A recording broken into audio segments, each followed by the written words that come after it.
Welcome to the Cool Lifting Podcast. I'm your host, Theo, and this is your co-host, Eric. And today we got a topic about training environment. One of the few things that can truly speed up somebody's progress. Yeah. I was going to say, this is probably one of the most underrated things. Underrated.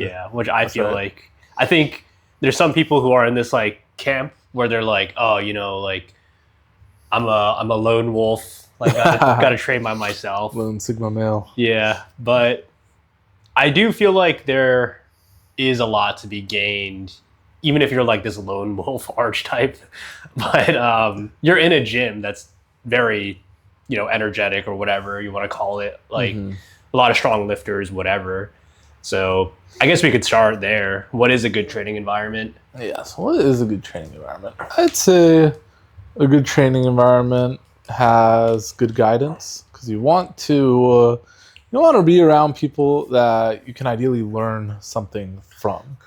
And there was this one gym I went to in the past, and not to toot my own horn or anything, but there wasn't really any coaching figure there. And this was after I was at a good training environment. When I was going to school. Then I graduated, go back to Houston. And now I'm in this gym, which was like a pretty good facility, but there was no one really to ask questions. There was no one really to learn anything from. And that part at least felt kind of capped out at this gym.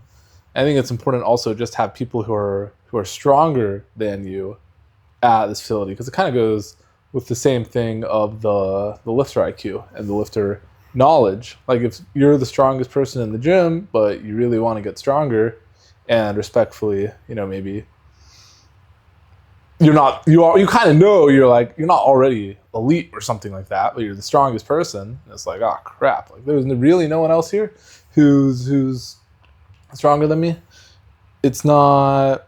I think that one's underrated, and that one ties in with a commercial gym. You could be the strongest at a commercial gym pretty easily, but that's kind of like where people get capped out at commercial gyms. You don't really see a lot of elite people at commercial gyms for a reason. But what else? So you pretty much nailed them all on the head. Going from a really great gym in Philly, Power Build, and then moving to Texas. There's been a lot of really good powerlifting gyms, but I feel like a lot of them were kind of missing the mark with certain things. Like you said, like maybe they didn't really have a lot of guidance. Maybe it was like a lot of like influencer lifting. At least with some influencer lifting, they're strong. Yeah, right. So you get that tied in. Yeah, so it was kind of like, there was like really, really strong people, but then maybe not too much guidance, or like, I guess like vice versa. Like maybe people who knew a little bit more, but then necessarily weren't the strongest. But I think in my current training environment, and then the one all the way in Philly, like what I feel like are the two best gyms that I've been to, the X factor for me was like a gym owner who cares about the community and kind of like curating an environment where like people can actually be the best that they want.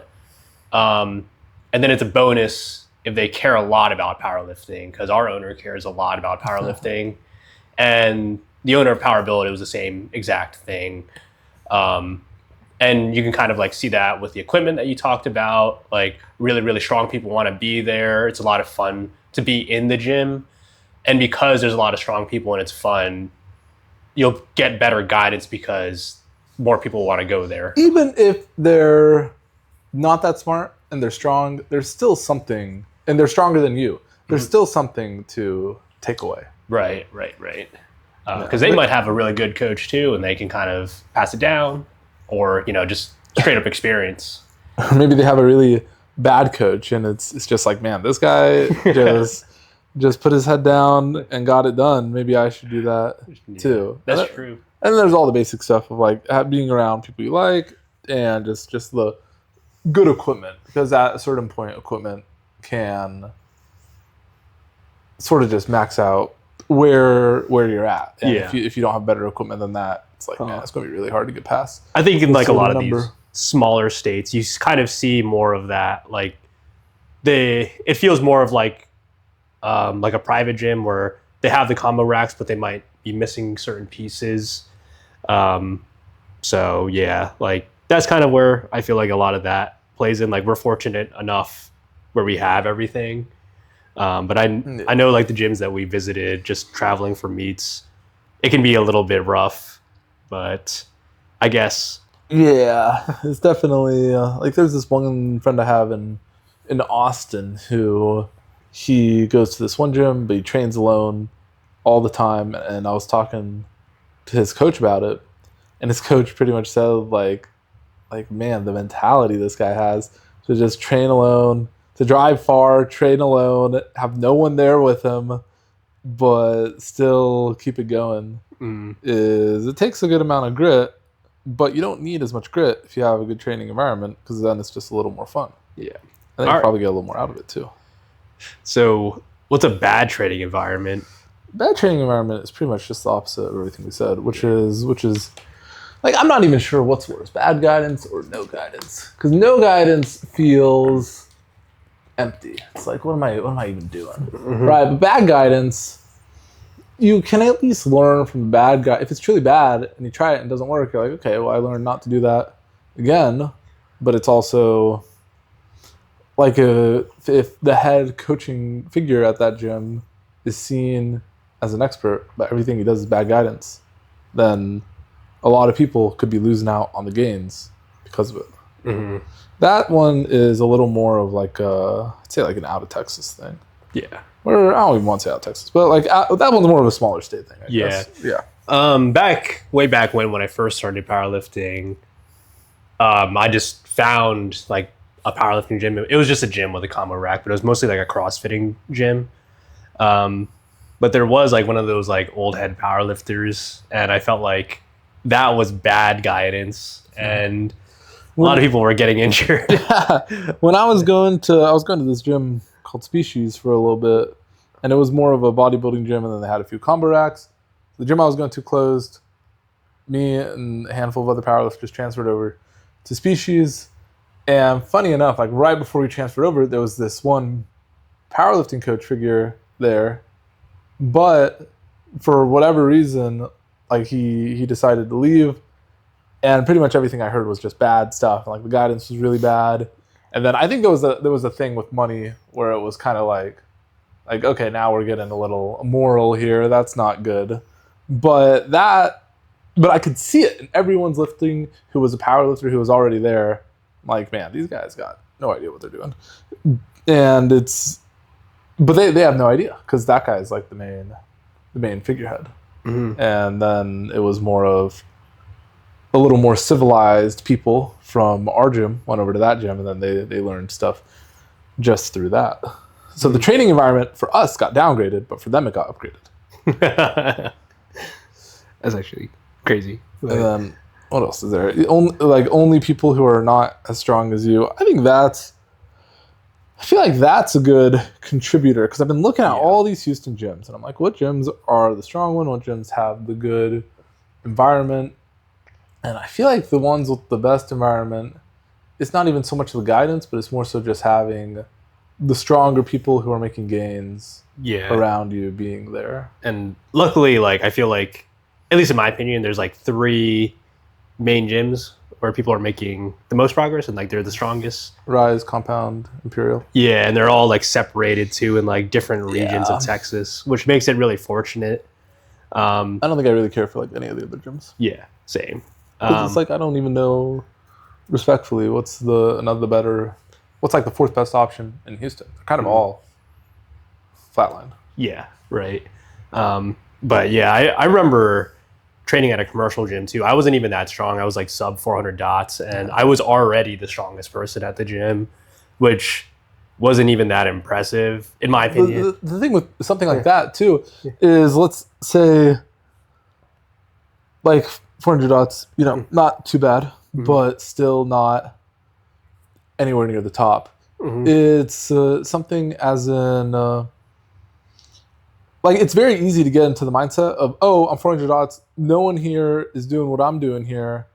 I'm the best. If you're at that gym, but it might be like even harder to progress because it's like, well, I'm quote unquote already at such an advanced level, but in the reality, it's like it's not too advanced of a level. And I just saw that with this one friend I had at this commercial gym, and his bench was like probably around 300, and he was like, "Bro, I'm the shit." And I'm like, "Dude, come on. Like, we gotta get this going." And but it was just interesting to see, and I've just ran into some people at commercial gyms like that, where the world is a very big place, and there's a lot of people who are really very much at the top. There are very much levels to all of this. And like, I think a big advantage, at least for me, and like, I guess like my own ego too, when it comes to strength and like looking at these top level athletes, I really admire their worth ethic too. And I feel like when you start training at a commercial gym, it's easy to be like lazier on like, oh, my nutrition or whatever. But like when you look at these like top guys, like they're not like missing any of that. And then, you know, like if you're kind of like, oh, I feel like my progress isn't as good as I want it to be, you can always look to them and be like, well, I can't really be complaining because like I should be doing all of those things too. And if you don't really have like markers like that, it's kind of easy to kind of just be in your own head, I feel like. It's very much, what am I even trying to say? It's just good. It's a very eye-opening experience, and that's just kind of how it is. I think the school clubs are also a small hack for training environment, like the school powerlifting clubs. Now, A&M's environment is really good. I do definitely think the A&M environment speeds up a lot of their people's progress. Yeah. But I don't know all the schools stuff, right? But that's more of it's like a fun get-together, fun lift together. Yeah. Have a good time. Right. Okay. So then I guess the next thing on our list, there's people you don't like at your gym. Yeah. People you dislike. Well, the people that I don't like at my gym, if they try to talk to me before my top set, I just say not now. And well, I would respectfully, say that to people I like too. I'm like, hey, I like you so much that I need you to understand that I gotta do my top set, and I'll talk to you after. But then the people I don't like, I'm like, bro, no, not now. Can't do this. I need to train. My training. Like, what's more important, me talking to somebody I dislike or my training? It should be like the easiest answer ever, right? So, but you don't want it to be where there's too many people that you dislike, and that ties in with more of a commercial gym setting because, like, who the heck? The commercial gym has all kinds of people. At least with powerlifting gym, you got people who compete, and they are all like-minded in some aspect, even if there's some people that you don't like. Yeah. I remember way back when commercial gym story, I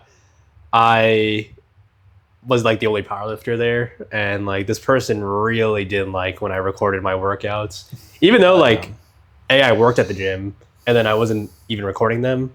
But yeah, that became a whole ordeal. Like they reported me to my boss, and then my boss said like, no, recording is fine. Like it was like a smaller family owned gym.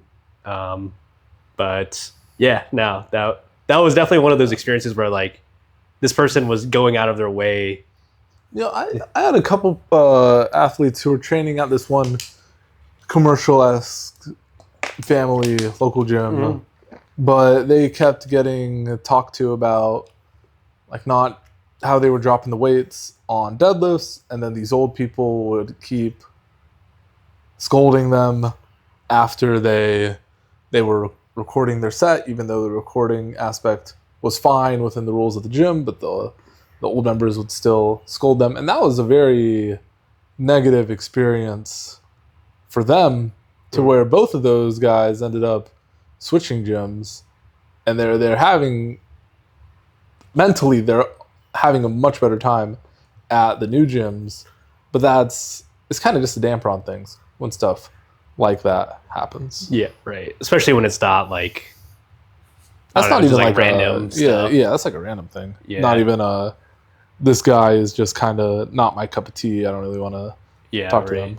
But I feel like that type of stuff too with the bad people you dislike, especially like there's people at commercial gyms where, you know, they might just be sitting on the machine forever. You ask them how many sets they have, then they're like, I got like 20, bro. And yeah, like I feel like at these private gyms that are like better training environments, even stuff like that, you run into way less.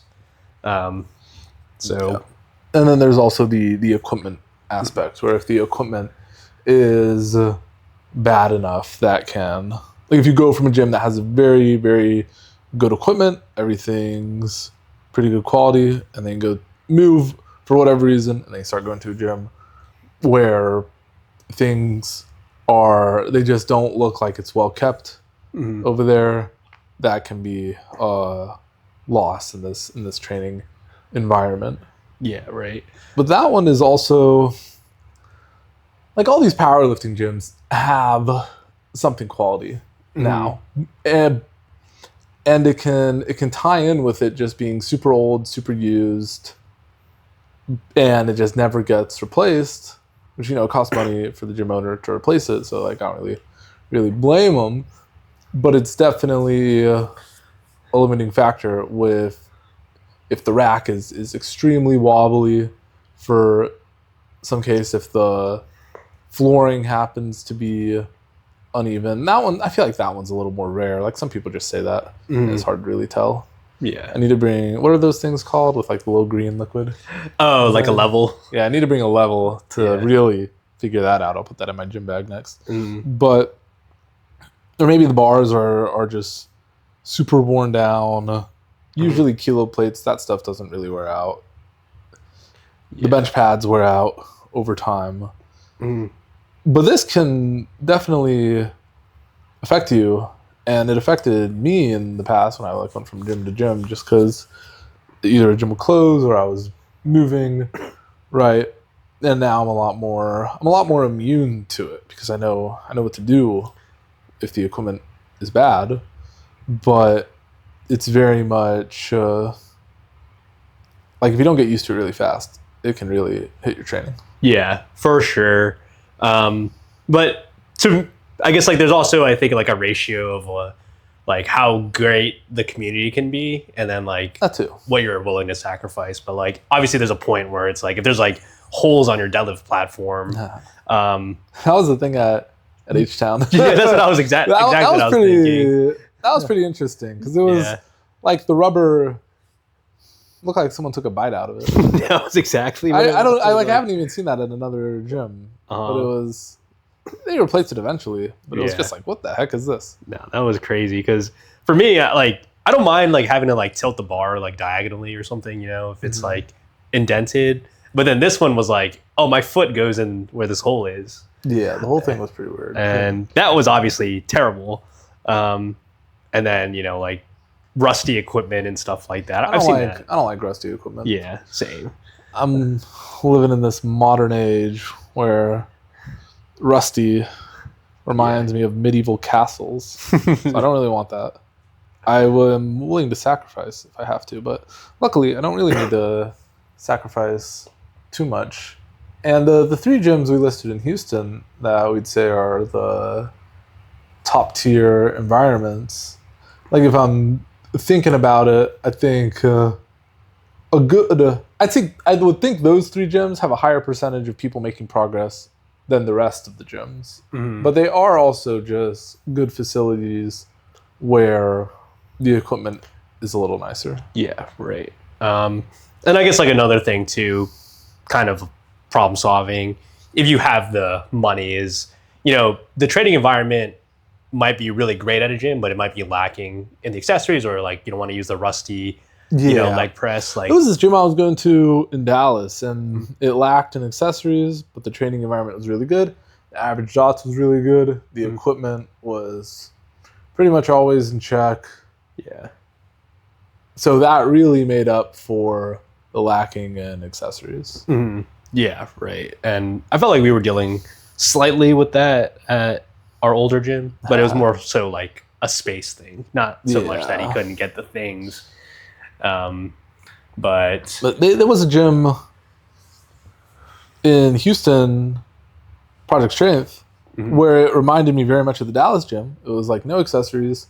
The powerlifting, you went there for a little bit. Yeah. Did you ever have a membership there? I did.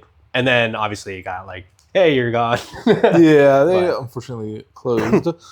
But I just felt like the environment was never the best there, at least on the days I went. I went a couple times just to check it out, but it didn't seem worth it to me to make the switch to this gym with extremely limited accessories, but with also an extremely limited environment.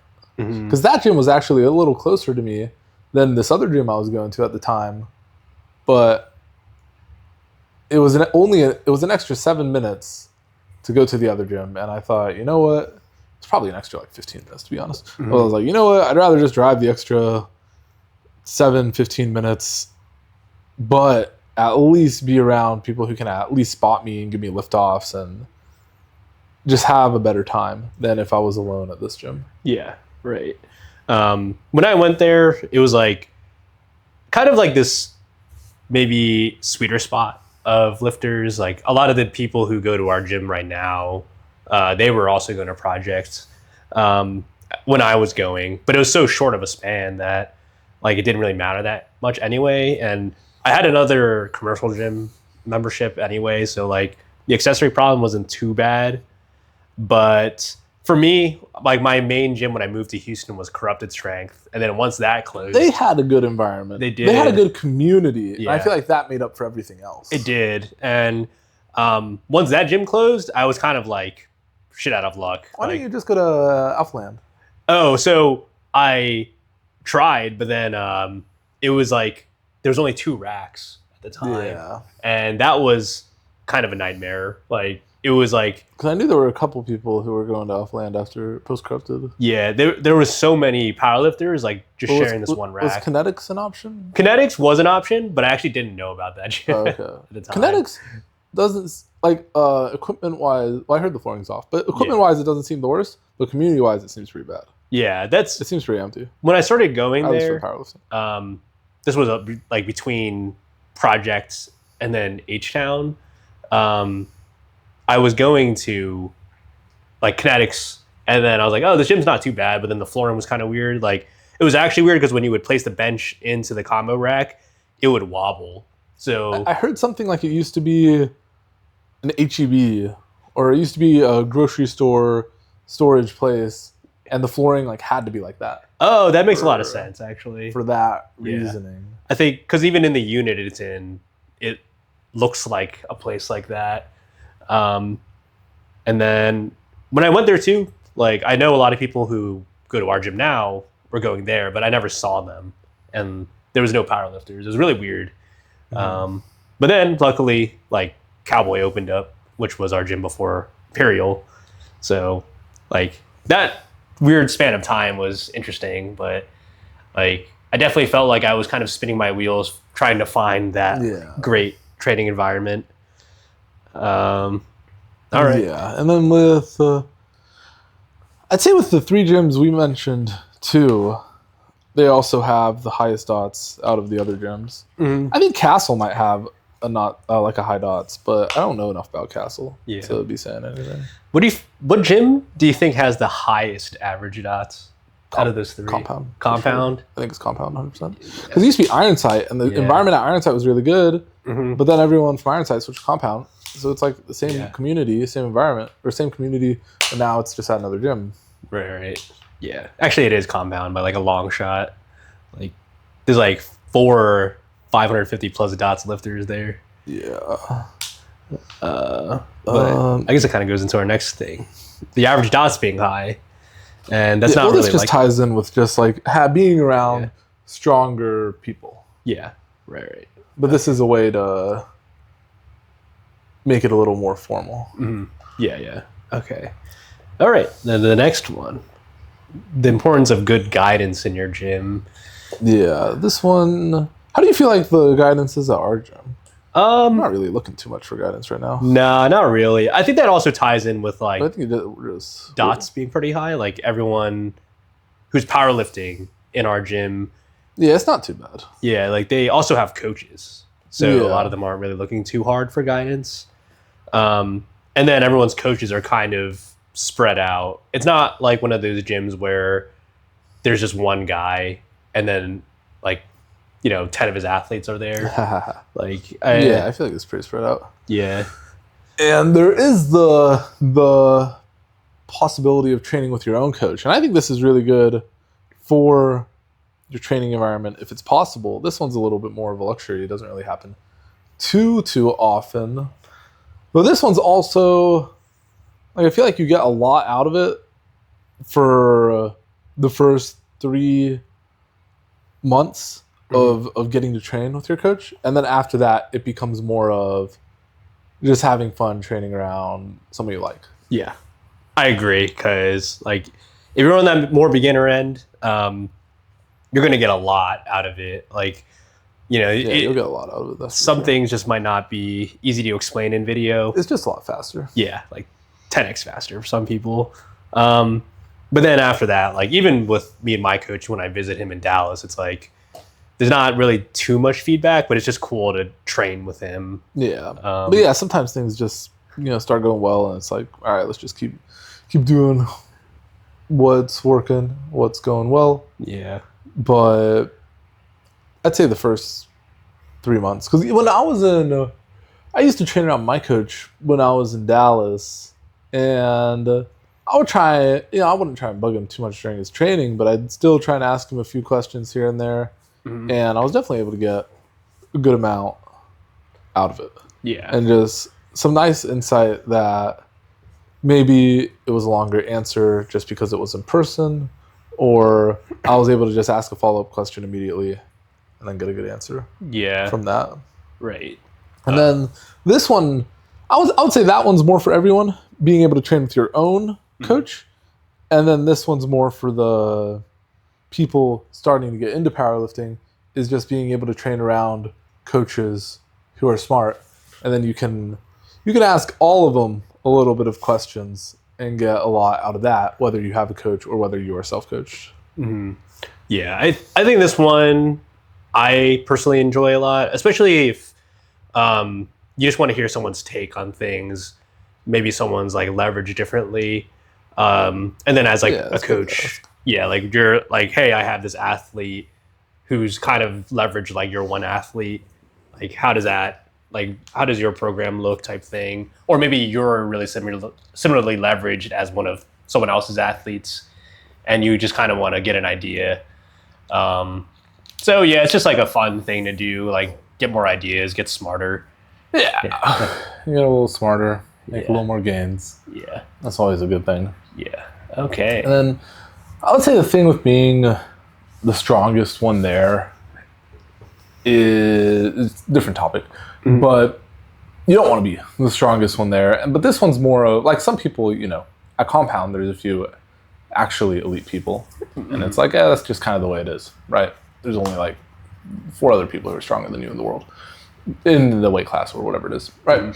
But with this one, this is more so just for the average person. Like, you could be a very new power lifter, but if you're at a commercial gym, you could be the strongest one there.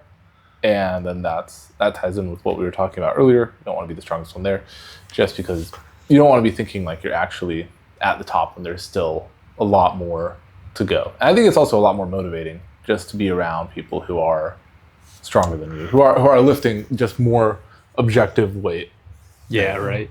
And I think it's also one thing too to just be able to see a lot of that in person too. Very humbling experience, actually, like watching a guy squat 800 pounds, or like deadlift 1,000.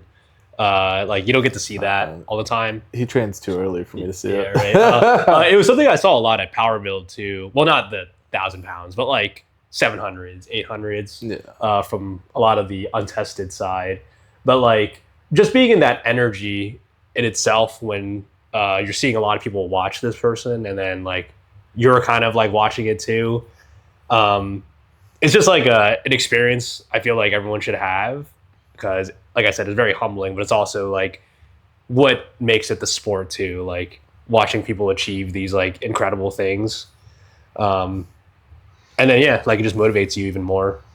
Yeah, I would say that one's the biggest one that ties in with being able to speed up progress. And we want to do stuff because it's fun, of course, but we also want to make progress. And this ties in with speeding up progress because if you can have a lot of really, really good days, then it can add up to a really, really good total. But if you have a lot of really, really bad days at really, really bad training environment, it's not going to be as fun. It's going to be pretty rough. Yeah. And I think the biggest takeaway with this whole podcast is usually there's always like a better option in the area for the majority of people. And maybe it costs a little money, maybe it's a little more of a drive, maybe it's super convenient and it's 5 minutes away and it's like $20 a month or something, that'd be amazing, right? But for me, I have a gym that's 5 minutes away that I could go to, but it's also more of a local gym without really any powerlifting equipment. There's not really any powerlifters there. I'd probably be the strongest one there just because I've been there before as well. But then there's a gym that's like 30 minutes away where it has all the powerlifting stuff I need. It has people that are stronger than me. It has people I enjoy training around. So it's like I got two choices. I can either go to this gym where it's more convenient, but the environment is as good, and I don't know how my gains will be there. Or I could go to this gym that is further away and most likely make some gains. Yeah. Another, I guess, like big capstone thing that I always feel like is with the training environment is leaving no stone unturned. And this is one of those like low hanging fruit ones because, most powerlifters, they're probably like a teenager to like 30. And if you go to these private gyms or powerlifting gyms, you're going to meet a lot more people, A, like in your age bracket, and then B, who actually have the same interests as you. So like you will make friends, right? Even if you're a little bit more introverted, you will find people who are more similar to you. Yeah, there's a bunch of nerds. Yeah, exactly. Gyms. And even if, like you're not looking for these other things, at least you can like make friends or whatever, right? Like in the gym. So yeah, like super low hanging fruit. Like it's just one of those things where if you're looking forward to going to the gym and then also like meeting the people there and like watching people hit their PRs and getting excited for that, and then they're excited to watch you, it's definitely like a huge positive. Yeah, so super low hanging fruit. Like everyone should be looking to improve their training environment if they can. Yeah, and even for me, I have one of my heavier days is on a Wednesday. Not a lot of people train on Wednesdays, so it's a little empty there. But there's a couple people that started coming on Wednesdays, and I like those people a lot. So that really boosts my training environment on Wednesdays, and it makes it a lot more fun. And because of that, it feels like it's a lot more likely that I'll make some progress, a lot more likely that I'll hit some PRs. And of course, there's like a million other things that are tied in with it, like the program, the technique, the leaving no stone unturned, just making sure everything's dialed right. But this is also, I see this as more like a passive ability in a video game. It's just kind of like what's around you all the time, and we want to just make it as good as we can. Yeah, right. Okay, so I guess to kind of cap it off again, which is like, how's your gym experiences been like if you were to go through the entire pipeline or like the main ones that you were at? I'll go through the whole pipeline real quick. Yeah. So I started off going to this local gym, and it had good people for powerlifting actually. So that was a good, fun introduction. This was before I even really knew anything about powerlifting. And then I go to the school gym after that, which was fun. Now that gym seems like it's super busy, and there's even less serious people there. But I think that's just kind of how college gyms are over the years. But I was going to college gym. It was fun. Made some friends there. Made some gains there. Having a good time. But keep in mind, like I haven't been to a real gym yet, and then I go to a real gym where it's super limited on accessories, but everyone there is strong. There's some very competitive people there. There's some very smart people there, and the only real downside is the limited on accessories, which is like, you can make some stuff work. So that was really good. I made a lot of progress there, and it was fun too. I just had fun training around my friends. I was learning a lot of stuff that really helped out my gains. And then after I graduated, I moved back to Houston, and I started going to this one gym that had a very good. I liked the facility a lot. I wouldn't say it was like the best facility in the world, but I liked it a lot. And but the main downside was I was kind of the strongest one there, and there wasn't really anyone else to learn anything from, because a lot of the people there were just very new to powerlifting. But then I started meeting some people. It was still a good time. Some pros and cons. I wouldn't say the environment was as good as the Dallas gym, but it was not too bad. Made some gains. And then that gym closed, unfortunately. I went over to this bodybuilding gym that had a few combo racks. It didn't have AC, which I didn't really like, but that's kind of just how it is sometimes in Houston. And it was similar environment as before, or similar community as before, since people from the previous gym went to this gym. And it wasn't too bad. I did have to buy my own bar. They didn't have any bars, so they had one power bar split between like however many powerlifters. So I bought my own bar. That made it survivable. If I didn't do that, it would have been the worst thing ever.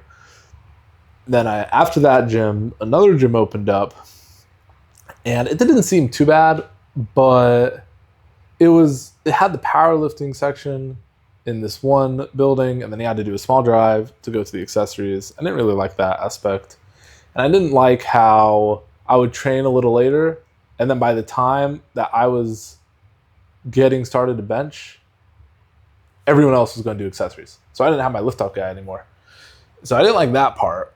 It was an interesting one. It was a medium one, I'd say. What was after that? Then after that, I started going to the current gym.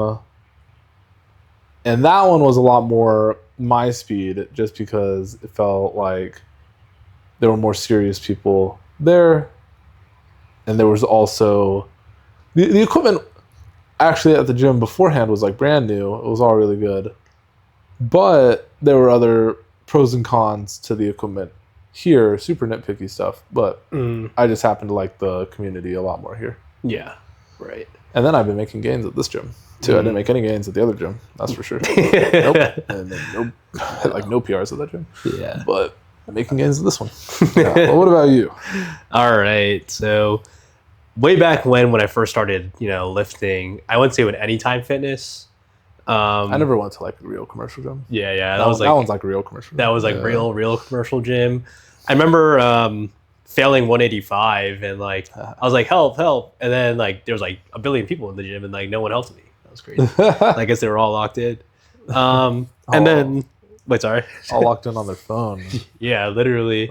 But after that, like there was the a gym, like 2 years of lifting there. I went to a local gym that was like very commercial gym-esque. And this is the one where I got yelled at. But that gym was actually the first one where the training environment was actually a little bit better. And that was because one of the coworkers, he was super into David Lade. So we were powerlifting. This was like peak David Lade.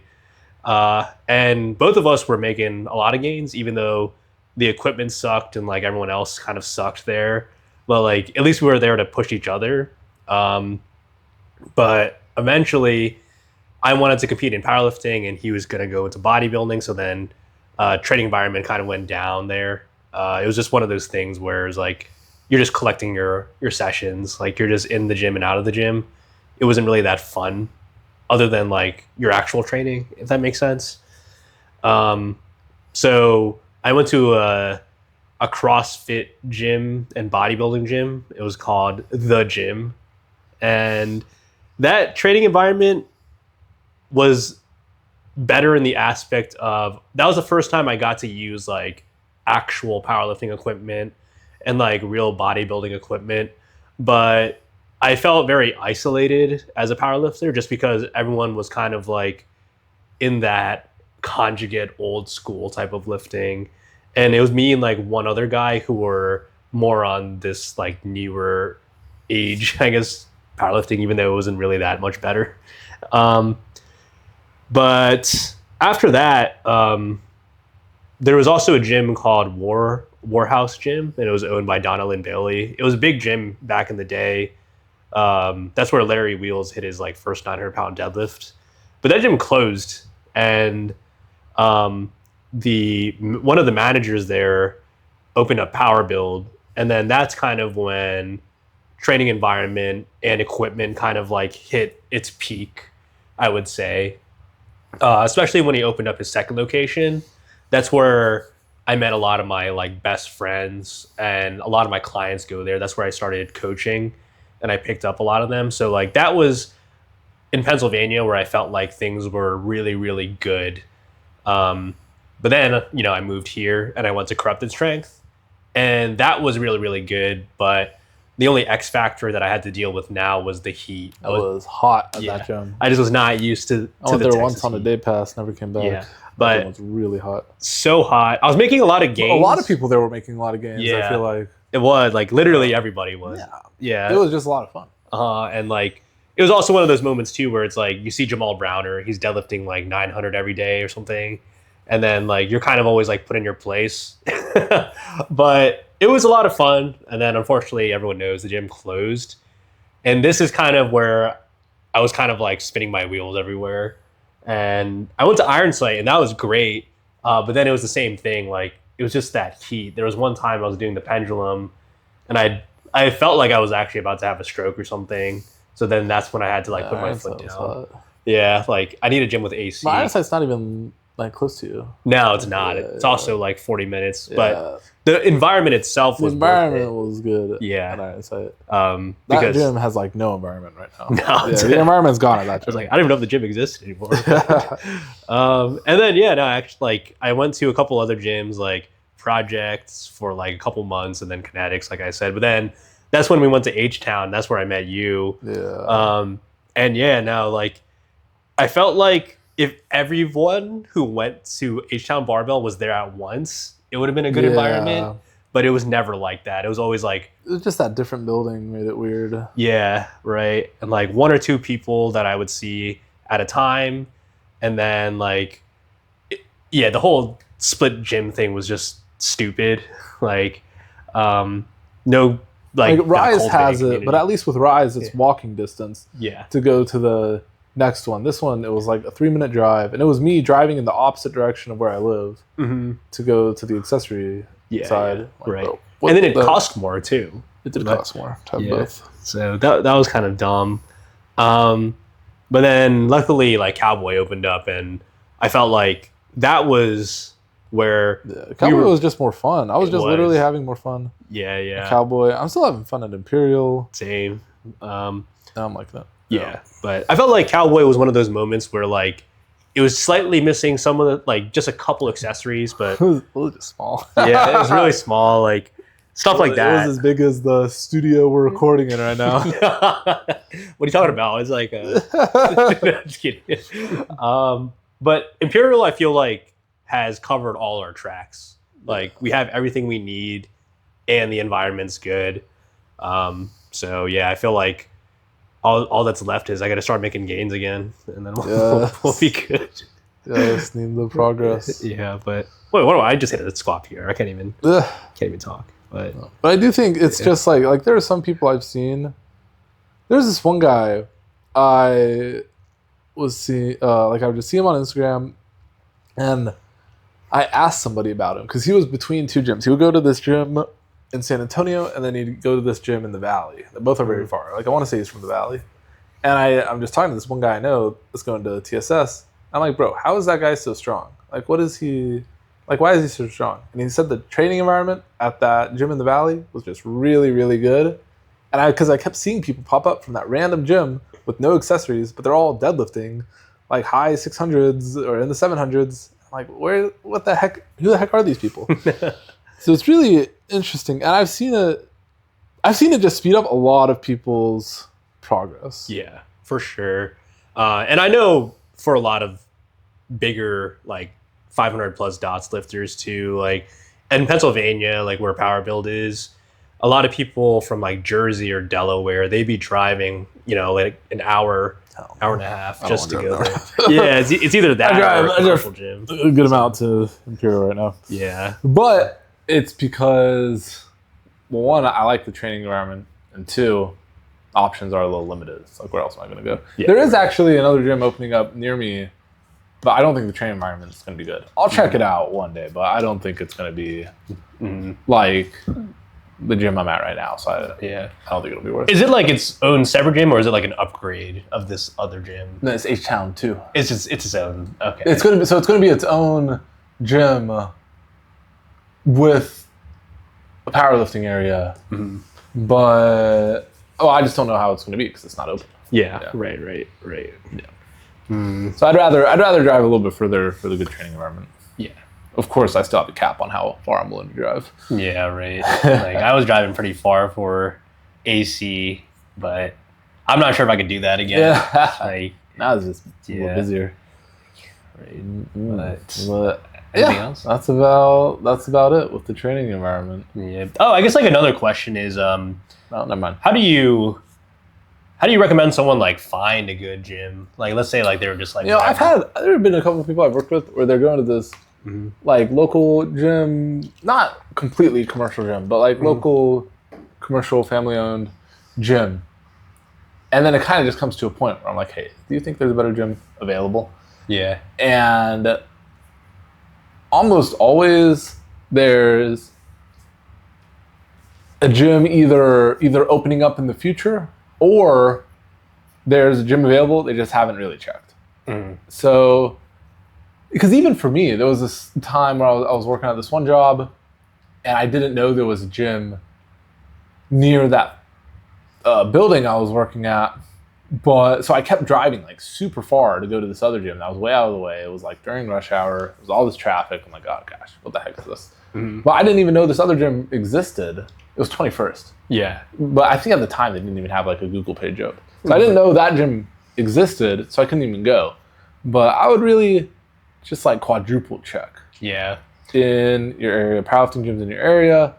A good thing to do is if you see a gym where you're not too sure if they have equipment, you can go on Instagram, type in their name, go to their location, and see all the people who like tag their location on their post. And then you can also see if they're strong or not.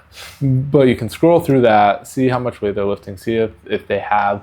Maybe you can see one post and you can see there's good equipment in the background. Yeah. Like, okay, they got at least something. Right. And this is another thing too. This friend I had in Austin who was driving 30 minutes, at the time, he was living at this one place. At the time, he was driving 30 minutes to go to a certain gym that was like, didn't even really have a community. And if anything, it was a little more of a strongman gym, but they had some powerlifting equipment. But there was this one day I stayed with his roommate. He wasn't there. I stayed with his roommate.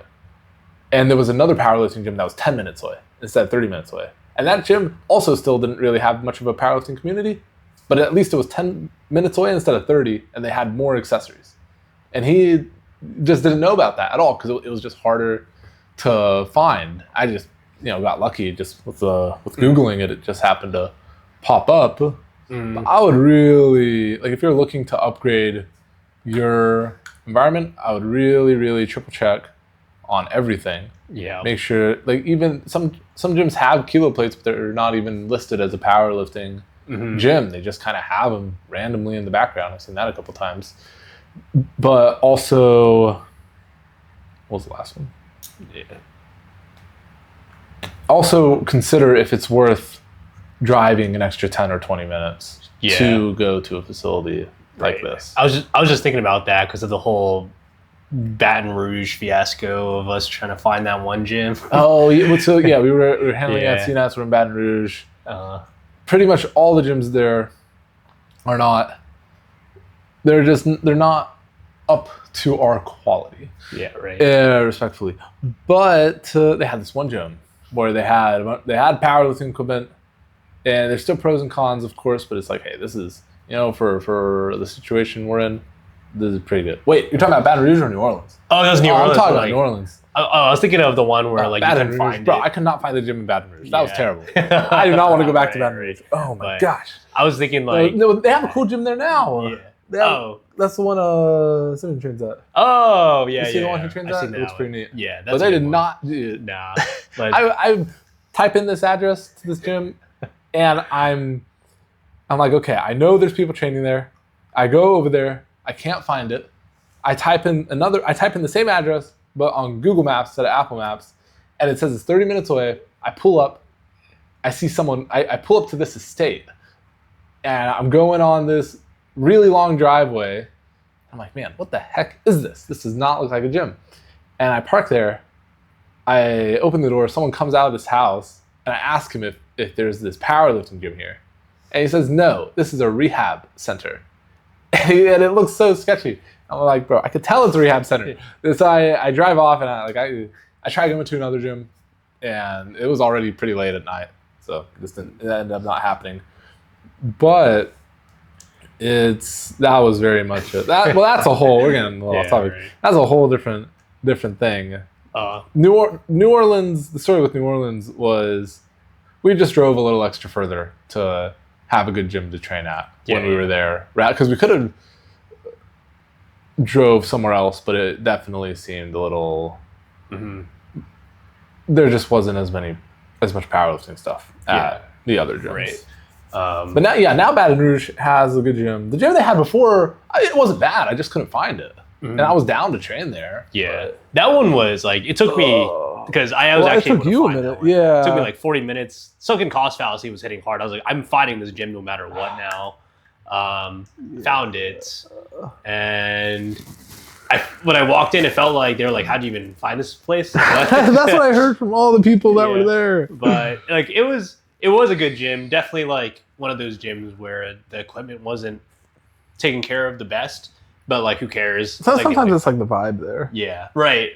Sometimes you like it there. But I was gonna say too, just like looking up a college and then like putting powerlifting on Instagram. Ooh, that's pretty smart. Yeah. And that way seeing where they train at. Yeah, like because you're most likely to find someone strong on the powerlifting team and see where they're trained. I tried this like in Florida before, but that actually worked really, really well. Oh yeah, well that was a traveling one. Yeah, it was. Okay. Yeah, traveling's a little. Well, traveling, it's like if I can, you only have to deal with it a couple times versus the home base. Yeah, you got to deal with that all the time. Right. But even with a few people who have been looking to upgrade gyms that I've been coaching, they've like there was this one person I was coaching where they're like, hey, there's this gym, but it's way too far away. I'm like, all right, I understand. Like, we'll make it work at this gym. And then later on, they were like a month or two later, they're like, oh, actually, there's this other gym that's like 10 minutes or 20 minutes away, and it has much better equipment than the gym here. And I'm like, wow, plot twist. That's crazy. But that's awesome. Yeah, right. But okay. Yeah, I would really do if I was training at a bad gym and I really wanted to switch, I'd probably be looking up powerlifting gyms every single month. And because I've done that before, like a little bit, but I'd just be looking every single month. All right, is there a new one popping up, or is there a new one that's opening? Like, are you a big like a gym hopper? Like you just like to look at? I do not like gym hopping. No, I like the same environment every time. Yeah. And I go to a different gym on Fridays, but it's the same gym on Fridays every time. Yeah, so it's consistent environment. Like this is one of the best powerlifting gyms in the area too. That too. Makes sense. That's a good gym. I remember back in the day, though, this is just more stories now, but like me and my friends would just like try out different gyms. And that was fun too, because like you'd also get to meet the new communities. The thing with like trying out gyms in Houston is if I wanted to try out some other gyms, it'd be such a drive. It'd be such a drive for me to have a gym that is not as good as what I'm currently going to. Like, right. I don't want to do that. Yeah. Yeah. So I mean, there are gyms. I wouldn't say it's gym hopping, but like I pull up to Rise every now and then. But at least they got a good facility. So I know what I'm getting myself into. That's a cool gym. It's just like Yeah. over an hour for me. Like, you won't see me there. Other than for Sean, I guess. But, oh man. Yeah, this is a good one though. Yeah. What other gyms are there in Houston? Yeah, but if I was looking like Roman too. well, that's but- like I don't even know if that's considered Houston. Yeah, that's true. It's so far. I don't think that one really has a community for powerlifting, at least. No, they just got a bunch of racks. Yeah, they just got a bunch of racks. And it's Yeah. really big. Mm. It seems like it'd be a fun gym for everything else. I would like to go one day if I was just conveniently happened to be in that area. But Yeah, when are you going to be there for? dude, that gym is like literally an hour and a half away from me. So yeah, I don't know that. Yeah, I've only been there for like that. I went there once. I was in the area and I toured it just for fun. Yeah, That was like literally just in the area. Like whatever. that is a cool facility though, but probably no community. No, I've heard that there's not too much of a community, but even if you look at it, it's just these. It's kind of just like they put the combo racks there, and there's a few strong powerlifters there, of course, but I think they all just go at different times, and it's with how it's spread out. You could have one guy on this rack at the very opposite end, and this other guy at this rack at the opposite end, and they'll never say anything to each other because it's not very close. Yeah, it's like I don't even know, like a couple yards away from each other. It feels like it's so far. I guess like the only other gym I could think of is H&S where Russ trains. Oh, But I don't even know where that is, dude. it's like I keep saying center of Houston is downtown. I don't really know what downtown is, but it's somewhere there. what I consider downtown. Yeah, but that one's also a bit of a it's hard to Drive. get there. Yeah. I would say. I'm okay with holding off on that one. Yeah, I heard it's a cool gym though. yeah. I don't know how much of a community they have there though, Mhm. because I think Russ trains by himself in the morning. Yeah, Obviously, we know his schedule. But besides that, and like I don't think we have that much powerlifting stuff. Yeah. I don't really know. I haven't been there. No, same. But all right, enough. All right. Yeah. All right, now we're done. Make sure to rate us 5 stars, and Yes. we'll see you next time. We'll see you next time.